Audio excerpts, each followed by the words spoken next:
बच्चों, काले मेघा पानी दे, यह संस्मरण विधा में लिखा गया एक निबंध है। यह लोक विश्वास और विज्ञान के तर्क पर आधारित निबंध है। बात उस समय की है जब भीषण गर्मी के कारण व्याकुल लोग वर्षा कराने के लिए पूजा पाठ और कथा विधान कर करके थक हार जाते हैं। तब वर्षा कराने के लिए अंतिम उपाय के रूप में इंद्र सेना निकाली जाती है। इंद्र सेना क्या है? इंद्र सेना किशोर वय के बच्चों की एक टोली है जो नंग धड़ंग कीचड़ में लथपथ होकर गली मोहल्ले में गंगा मैया की जय के नारे लगाते हुए पानी मांगते हैं। जो लोग कीचड़ में सने हुए इन नंग धड़ंग बच्चों को पसंद नहीं करते, मतलब इन सब चीज़ों को, इन बातों को नहीं पसंद करते, उसे अंधविश्वास मानते हैं, वे इन बच्चों को मेढक मंडली कहते हैं, क्योंकि मेढक कीचड़ में सना होता है और ऐसे ही होता है। और ये बच्चे भी जब पानी मांगते हैं, लोग अपने घरों का पानी इनके ऊपर डालते हैं तो इसमें ये लोटपोट हो जाते हैं और पूरी तरह से कीचड़ में सन जाते हैं। तो जो इन्हें पसंद नहीं करते हैं वे इन्हें मेढक मंडली कहते हैं, परंतु जो लोग इस लोक परंपरा में गहरी आस्था रखते हैं वे इन्हें इंद्र सेना कहते हैं। इंद्र सेना मतलब इंद्र की सेना। इन लोक विश्वासों में आस्था रखने वाले लोग अपने घर की छतों और खिड़कियों से इंद्र सेना पर पानी डालते हैं। लोगों की मान्यता है कि इंद्र बादलों के स्वामी और वर्षा के देवता हैं। इंद्र की सेना पर पानी डालने से इंद्र भगवान प्रसन्न होकर पानी बरसाएंगे। इंद्र सेना कहती है, क्या कहती है? काले मेघा पानी दे गुड़धानी दे, गगरी फूटी बैल प्यासा, पानी दे गुड़धानी दे, काले मेघा पानी दे।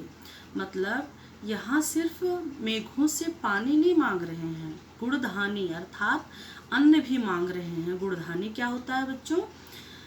गुड़धानी गेहूं और जौ को भून कर गुड़ को गर्म करके अर्थात गुड़ को पिघला करके उसमें लपेट कर एक खाद्य पदार्थ बनाया जाता है जिसे गुड़धानी कहा जाता है। अब यह गाते हुए इंद्र सेना जिस समय निकलती है, यह वह समय है जब हर जगह लोग गर्मी में भूनते हुए त्राह त्राह करते हैं, मतलब गर्मी से हाल बेहाल हैं। कुएं सूखने लगते हैं, नलों में भी पानी आना कम हो जाता है, खेतों की मिट्टी में पपड़ी पड़कर जमीन फटने लगती है, लू के कारण लोग बेहोश होने लगते हैं, पशु पानी की कमी से मरने लगते थे, लेकिन बारिश का कहीं नामो निशान नहीं होता था। जब पूजा पाठ आदि विधान विफल हो जाते थे तब वर्षा कराने के लिए अंतिम उपाय के रूप में इंद्र सेना निकाली जाती थी। लेखक को यह बात समझ में नहीं आती कि जब पानी की इतनी कमी है, चारों ओर लोग पानी की मुश्किलों से जूझ रहे हैं, पीने तक को पानी नहीं है, तो मुश्किल से जमा किए हुए पानी को इस तरह फेंकना कहाँ की समझदारी है। अगर यह सचमुच इंद्र की सेना है और इंद्र देवता से बारिश करवा सकती है तो अपने लिए पानी क्यों नहीं मांग लेती? इस तरह लोगों के पानी आखिर क्यों बर्बाद करवा रही है? यह अंधविश्वास से अधिक कुछ नहीं है। लेखक मानता है कि यह अंधविश्वास से अधिक कुछ नहीं है और इन्हीं पाखंडों अंधविश्वासों के कारण हम अंग्रेजों से पिछड़ गए हैं और उनके गुलाम बन गए थे। लेखक की उम्र भी इन्हीं इंद्र सेना के बच्चों जितनी ही है, किंतु लेखक आर्य समाजी है तथा कुमार सुधार सभा का उपमंत्री भी है। उसमें समाज सुधार का जोश है और वह समाज में फैले अंधविश्वासों को दूर करना चाहता है, परंतु लेखक अपनी जीजी के कारण इन अंधविश्वासों का कड़ा विरोध नहीं कर पाता, क्योंकि लेखक जीजी का बहुत आदर करता था वह उनके दिल को दुखाने जैसा कोई काम नहीं करना चाहता था। ऐसा कुछ नहीं करना चाहता था जैसे जीजी के आस्था और विश्वास को ठेस पहुँचे, वो दुखी हों। ये जीजी वैसे तो रिश्ते में लेखक की कुछ भी नहीं लगती थी, वो उनकी पड़ोसन थी और उम्र में उनकी माँ से भी बड़ी थी। परंतु वे सभी रीति रिवाजों और अनुष्ठानों को लेखक के हाथों से ही पूरा करवाती थी। मतलब उनके घर में जो भी पूजा पाठ होते थे वह सब लेखक से ही करवाती थी, ताकि सारे पुण्य लेखक को मिले। जबकि उनका अपना एक परिवार था, एक बेटा बहू थी, परंतु सभी को छोड़कर उनके प्राण केवल लेखक में बसते थे। अब विडंबना यह थी कि जिन अंधविश्वासों को लेखक मिटाना चाहता था, जीजी पुण्य दिलवाने के लिए उसी सब को लेखक से करवाना चाहती थी और लेखक उनका मन रखने के लिए चुपचाप वह सारे काम कर भी दिया करता था। परंतु इंद्र सेना पर पानी फेंकने के लिए लेखक ने साफ मना कर दिया और जीजी को भी ऐसा करने से रोका।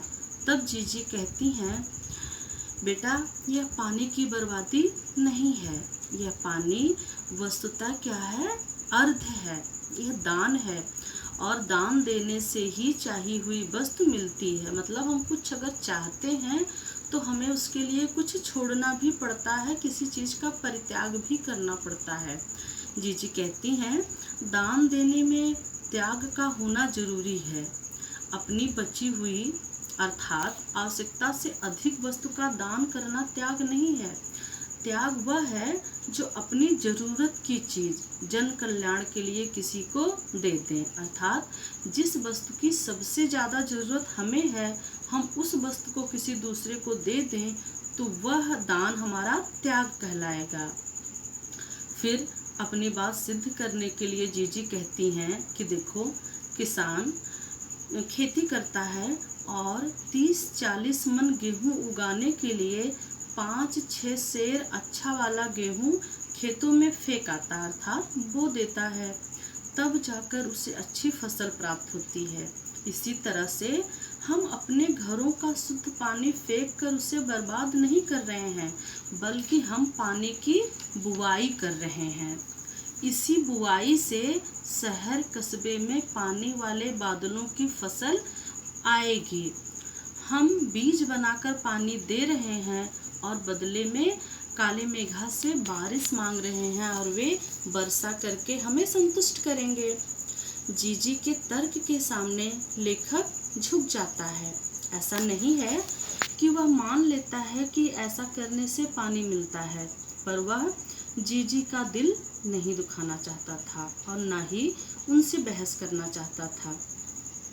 लेखक कहता है कि इस बात को अब 50 साल हो गए हैं। मतलब ये इंद्र सेना वाली घटना और जीजी का उनके साथ रहना, इस बात को 50 साल बीत चुके हैं, परंतु फिर भी आज भी मन पर, दिमाग पर इसकी छाप बनी हुई है और अनेक संदर्भों में ये बातें मन को कचोटती भी हैं। लेखक इंद्र सेना को समाज उद्धार के प्रतीक के रूप में लेता है और कहता है कि आज हम देश के लिए क्या करते हैं।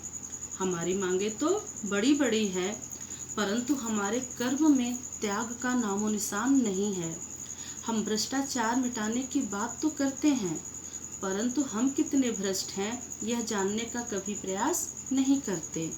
लेखक इन पंक्तियों को काले मेघा पानी दे, फूटी गगरी बैल प्यासे, पानी दे गुड़धानी दे, काले मेघा पानी दे, वह इन पंक्तियों को प्रतीकार्थ में लेता है और कहता है कि काले मेघ अब भी उमड़ते हैं, पानी भी बरसता है, परंतु गगरी फूटी की फूटी रह जाती है और बैल प्यासे के प्यासे रह जाते हैं। अर्थात कहने का मतलब यह है कि आज हम सरकार के सामने अपनी मांगे तो रखते हैं, गरीबों के उद्धार के लिए योजनाएं भी बनती हैं, पर यह करोड़ों अरबों की जो योजनाएं आती हैं वह भ्रष्टाचार की भेंट चढ़ जाती है। उनका कोई लाभ गरीबों को नहीं मिल पाता, उनकी स्थिति ज्यों की त्यों बनी रह जाती है अर्थात गरीब गरीब ही रह जाता है। न जाने कब वह दिन आएगा जब भ्रष्टाचार खत्म होगा और गरीब वर्ग का कल्याण होगा।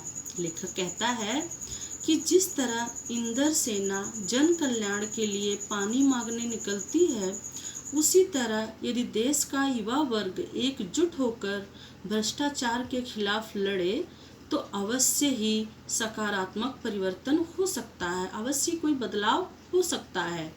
यहाँ लेखक एक बात और कहना चाहता है कि वह अंधविश्वास जिससे किसी की जान जा सकती है या जो हमारी प्रगति में बाधक हैं, उनका विरोध अवश्य करना चाहिए और उन्हें वहीं खत्म कर देना चाहिए, परंतु जिससे किसी का नुकसान न हो उन परंपराओं का पालन करने में कोई बुराई नहीं है। जैसे गंगा मैया की जय जयकार करना लेखक को सही लगता है, क्योंकि गंगा भारतीय समाज में सबसे पूजनीय नदी है। उसका धार्मिक और पौराणिक तथा सांस्कृतिक महत्व भी है। उसका पानी अमृत तुल्य है, उसे पानी नहीं बल्कि जल कहा जाता है। यह उचित है क्योंकि भारतीय संस्कृति में नदियों के किनारे ही मानव सभ्यताएं फली और फूली हैं। बच्चों, यहीं पर हमारा ये पाठ ख़त्म होता है। मैंने अपनी पूरी बात इसमें कहने की कोशिश की है, मतलब जो कुछ भी इस चैप्टर में था, इस पाठ के अंतर्गत था, मैंने प्रयास किया है कि सब कुछ इसमें समाहित हो जाए इस सारांश में।